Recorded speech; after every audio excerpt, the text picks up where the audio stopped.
Peter Goodfellow, can you please give us a sense of the scale of the devastation there? Sure. Yeah, over the weekend, the country saw some of its heaviest rains in the last 50 years, and Dili, the capital, was inundated with water. Most neighborhoods in the city were submerged, and currently around 1,500 families are sheltering in temporary evacuation sites. The data is still coming in, and it's not just Dili, but it's also from other parts of the country.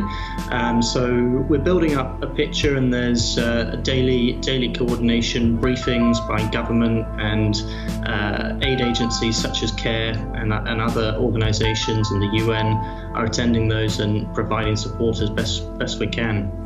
One of the challenges at the moment is that we have COVID-19 outbreak that's really just been kicking off in the last couple of months.